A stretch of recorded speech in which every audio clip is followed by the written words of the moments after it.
I decided I wanted to be an attorney when I was 11 years old. I think it's about 10, 11 when kids start to realize that their parents are people as well as parents. And my dad was in a really, really toxic work environment. He and his coworkers were being mistreated and verbally abused. And I remember he would come home and talk to my mom. And as a kid, you get this very protective instinct, even for your parents. And so I would rack my brain and think, how can I protect my dad? And even though I'm a kid, I can't protect my dad, I'm too young, right? But how then can I protect people like him? And that was how I landed on wanting to be a lawyer. I wanted to protect people like my dad. And so that became my goal. And I'm a very goal-focused person. And so I was determined that I was gonna be an attorney, and I was solely focused. So if you met me between the age of like 11 and graduation from law school, you would have met this young woman who was just doggedly determined. And anybody who told me no, like fueled me. Like I would take their criticism or their concerns or their negative comments towards me, and I'd be like, I will show you. Julie Brotzler is gonna be an attorney. So that's where it started. So when you graduate from law school, you get out into the real world, right? And you start practicing law, and you start understanding that there's often two sides to every story. You start to understand that justice is almost never satisfying. Justice never undoes the damage. And so even if you get justice for somebody, there was still a broken piece at some point. You also start to realize that frequently legal remedies do not equal justice in the first place. Like, you want justice, but I can only do this for you. I can't do this for you. It's not even available. And so that is what this very idealistic, change the world, hard-charging Julie discovered when she first started practicing law. As I grew as a lawyer, I also grew in my faith and wrestled with what all of this means, and how do I be a woman who loves Jesus and who practices law and who's a businesswoman, and what does it mean to be a world changer, and can I actually save the world by myself? No, but what does that look like?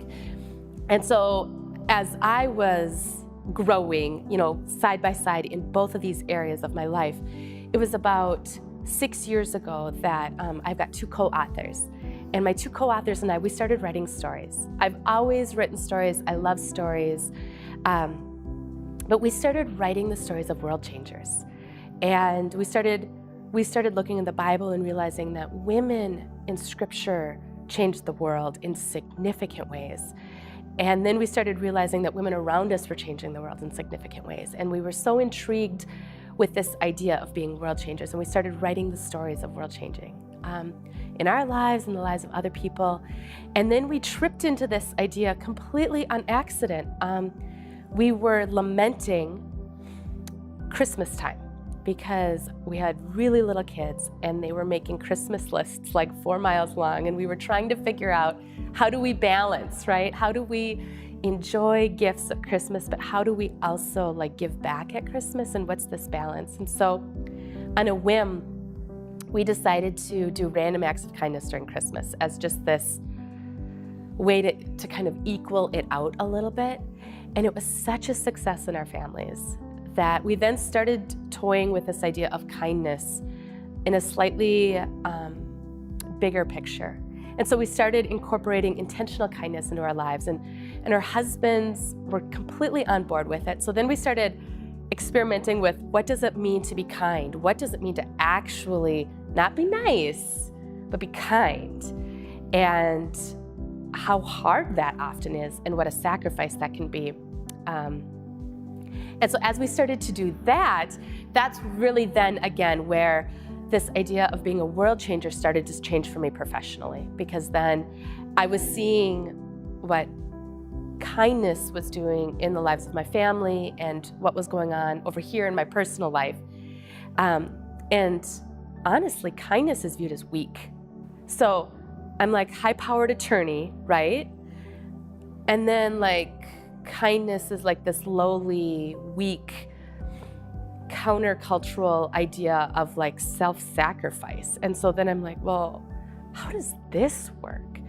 And I was feeling discontented over here and struggling with, what do I want to be what do I want to be when I grow up? Who do I want to be? Is this all there is? And this dream, right, that 11-year-old Julie was so determined to have, like, it was a death of a dream in a way, because that was my thing. That was the defining piece of me since 11. And how do I navigate that? If I'm not an attorney, what am I? And so there was a rough period of years that I didn't share with anybody, very few people, nobody professionally knew. My girlfriends knew, my really close set of girlfriends knew, nobody else knew, where I secretly felt kind of like a failure. Like, why am I not satisfied? What am I not doing right? Where am I falling short? This is what I'm supposed to do. This is the career path, right? I'm a high-powered woman. I'm supposed to climb the ladder. So what's wrong with me for not? And then this fear of what women would say if I didn't. If I pulled back from that, this fear that I would be shunned because I'm not living up to my potential. And so those worlds collided in a really real way for me about 1.5 years ago.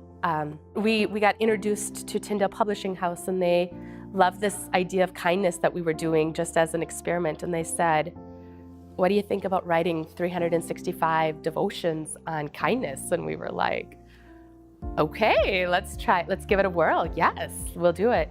So I was in the middle of writing a book for a traditional publisher. I was practicing law part-time. I was teaching part-time because I love to teach, and I'm parenting, right? I've got 2 kids that are in elementary school, and I had a girl who needed a mom who had the emotional capacity to really sit with her through what it means to grow up. So all of that came to a head at the same time, and I'm not a woman who can do multiple things really, really well. I'm just not. Not to the extent that I needed to be able to. And I could not do all of those things that I loved and be available as a mom for my girl. I quit the practice of law. I walked away from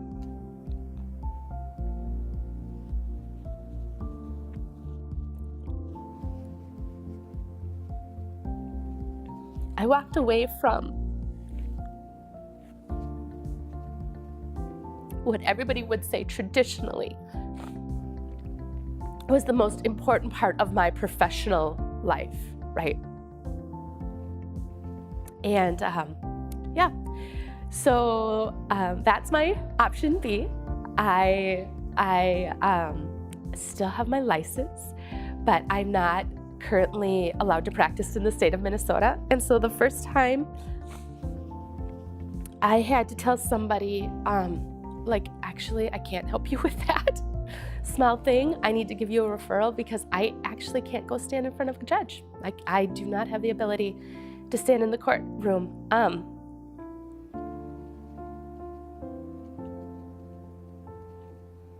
Was an interesting experiment in pride.